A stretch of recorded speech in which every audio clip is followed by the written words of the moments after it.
One of the most significant settlements among the moons of Jupiter was the moon Ganymede, which served as the primary agricultural hub for the entirety of the belt and the outer planets. To make things even more complicated, this important asset was divided into control zones, with part of it being controlled by the United Nations and another part of it being controlled by the Martian Congressional Republic. As a result, forces of both factions patrolled the area. And following the tensions surrounding the destruction of the Canterbury, the destruction of the Doniger, and the Eros incident, the situation on Ganymede became a powder keg. And this powder keg went up in an incident known as the Ganymede Incident, also sometimes called the First Skirmish over Ganymede.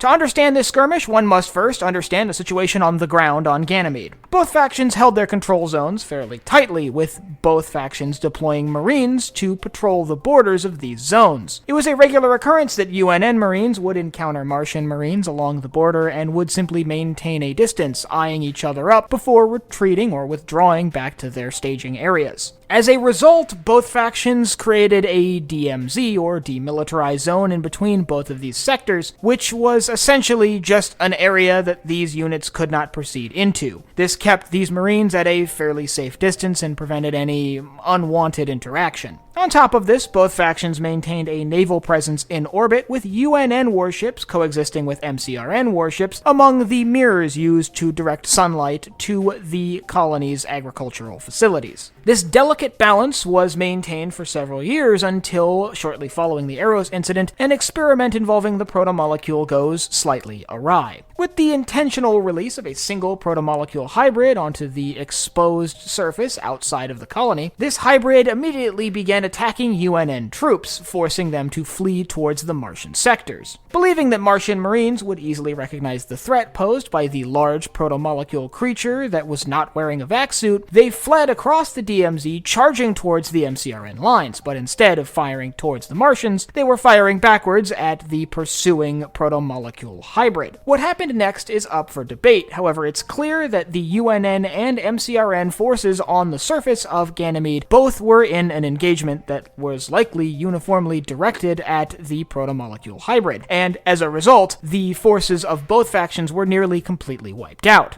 At the same time as UNN forces were charging towards the MCRN forces on the ground, a strange radio interference was detected in the area which prevented communication on both sides. Believing this to be an attack and hearing confusing reports from their ground forces and now seeing their communications jammed, UNN forces began firing on MCRN ships in orbit, and as a result, MCRN ships returned fire. With both sides now openly firing at each other at close range using primarily PDCs, the destruction was nearly instantaneous. Several MCRN vessels sustained heavy damage, including the MCRN Shiraka, which was serving as the flagship of the Martian forces in orbit, and most notably, the orbital mirrors were significantly damaged. This first engagement was relatively brief, but had a clear victor. The MCRN claimed control of the space above Ganymede and the facilities on the ground, with UNN forces being forced to retreat. Of the forces on the ground, the only surviving member of the troops to take part in the ground engagement was Sergeant Draper of the Martian Marine Corps. She was collected by Martian Marines and transported up to the orbiting Shiraka, which was, as I mentioned, significantly damaged in the engagement. With UNN ships being forced out of the area, they were forced to rally nearby and plan a counterattack. Seeing the rising hostilities, however, the UN government reached out to the Martian government in an attempt to initiate peace talks. While this negotiation was going on between the governments of Earth and Mars, the Martians set up a no-fly zone, locking down the now heavily damaged facility and keeping all traffic in and out to a minimum, scanning everything and making sure that no UN weapons could be smuggled into the facility. It's around this time that the independent corvette-class frigate, the Rocinante, was dispatched on a clandestine mission to investigate the presence of the protomolecule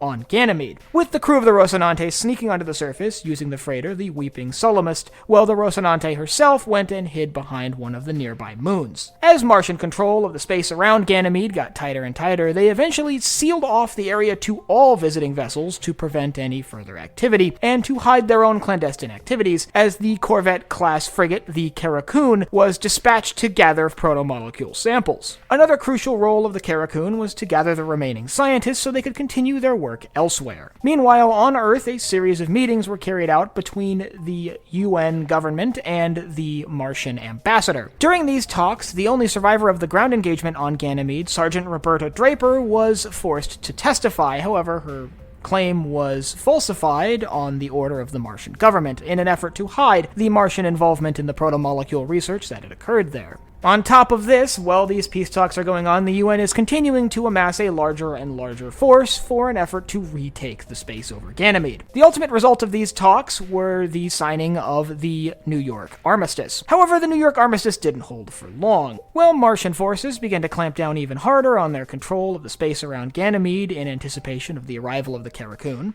The Rocinante was dispatched to the surface of the moon in an effort to recover the remaining crew members. While the Rocinante was landed on the surface of Ganymede, the UN forces in space were ordered to fire on the Karakun when UN leadership was made aware of the Karakun's intention to collect the remaining samples of protomolecule there, as well as the scientists that took part in the experiment. It's worth noting, by the way, that the order to fire on the Karakun was not given by the UN General Secretary, but by UN Undersecretary Aaron Wright, who had his own personal stake in the protomolecule research. Ultimately, Martian forces were called to engage the now approaching UN forces, resulting in the second skirmish over Ganymede, which saw a much more intense battle being carried out between UNN ships and MCRN vessels. Ultimately, the skirmishes over Ganymede and the Ganymede Incident itself were a prelude to the much larger UN-MCR War, which would ultimately stem from this incident. The fighting of the second skirmish over Ganymede would eventually expand to the entire Jovian system, and later the entire solar system as a whole, making the political ramifications of this single incident far more reaching than could be described in a single video. And all of this revolves around the significance that Ganymede holds within the system as a whole, and if you'd like to learn more about why Ganymede was so important to both factions, I'll leave a link in the upper right-hand corner to a video I have on that. And if you have any other battles you'd like to see covered in future episodes of Battle Analysis and added to the archive, let me know about that down in the comments.